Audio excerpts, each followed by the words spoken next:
In Guilford County, some say if they didn't double check their work, their vote would not have counted. Good evening. Thank you for being with us. Early voting, of course, in full swing. But this evening we're hearing about some concerns inside the voting booth. That's right. Election leaders, they're saying it's not a big deal, just simple tweaks needed on some machines. Our Brandon Jones joins us live tonight in Greensboro. And Brandon, you talked with a voter who says she punched her choice for president several times before the machine even accepted it. Yeah, that's right, Neil. Cheryl Cromalis told us that she cast her vote for Governor Romney, but every time she did, it went for President Obama. Now, the Guilford County Board of Elections says that this type of mistake happens from time to time, and today we learned that those machines at Burr Mill have been fixed, but a couple of voters feel like that excuse just isn't enough when this race is so close.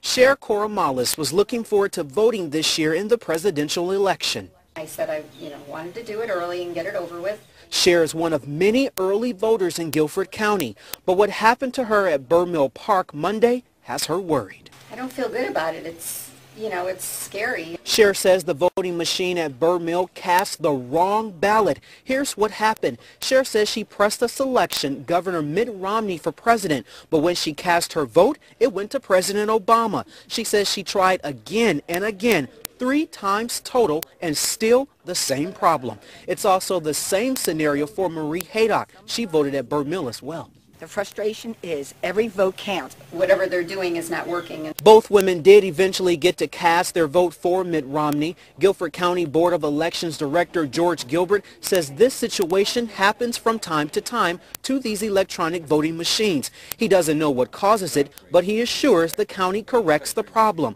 The poll worker presses these tiny X's to clear out the screen. Once that happens, a new screen with a new ballot will appear. It's not a conspiracy, it's just the machine needs to be corrected. Gilbert says this problem hasn't occurred since Monday at any polling location in the county. It's still not enough for Cher, who wishes she would have just mailed in her vote. Now again, the machines are fixed right now. Now we did call other counties, Davison, Alamance, Forsyth, and Randolph, and no problems have been reported. We're live here in Greensboro this evening. Brandon Jones, Fox 8 News. Brandon, thank you. Right now we do know more than 41.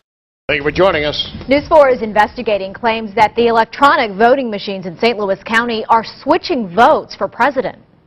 I touched Governor Romney's name, and instead of Governor Romney being highlighted, President Obama came up.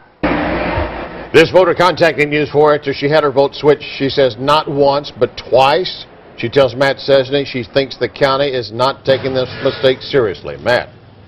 Larry, I can tell you people here at the Board of Elections were surprised to hear about this from us, but the voter who told us about this said that poll workers here not only know about the problem, but they know how to fix it. Yet the Republican director of elections here says he's not even aware there is a problem. And with almost 2,000 of these voting machines going out on Election Day, we wanted to know if this could turn into a big problem. And I thought, wow, that's kind of weird. 2 times Diana Neff says she tried to touch Mitt Romney's name on the electronic voting machine, and twice it tried to cast a vote for President Barack Obama. So I called over the poll worker, or whatever terminology you want to use, and I said, I can't get this to come up for the right person that I'm voting for. And he just kind of said, oh, that sometimes happens. And so he reached around and touched the machine and told me to try it again. The 3rd time it worked, but that was hardly any consolation for Diana, considering she says it happened to another voter next to her at the Board of Elections on the same day. When we went looking for answers, one elections official said, there's no problem. I was a little surprised when I first got your contact about this particular call. I've heard it in other states, but we've had nobody report it, to my knowledge, here in the office. Gary Fuhr says sometimes voters can mistouch the screens, causing problems. But Diana says she was careful, and she thinks elections officials are just brushing off a potential big problem. Did you get the impression that they were taking this seriously, or was this just something that happens a lot from what he told you? I was very surprised at their response. I thought maybe they would note the machine or get a supervisor or do something to kind of say, ooh, maybe this machine isn't working correctly. Well, despite that, absentee voting still goes on here at the Board of Elections. Now, voters do have a chance to change their votes before they finalize their ballots on these machines, but voters do need to pay close attention to that screen. I also want to know if this has happened to you, so send us an email at investigates@kmov.com. Live in Maplewood, Matt Cesny, News 4.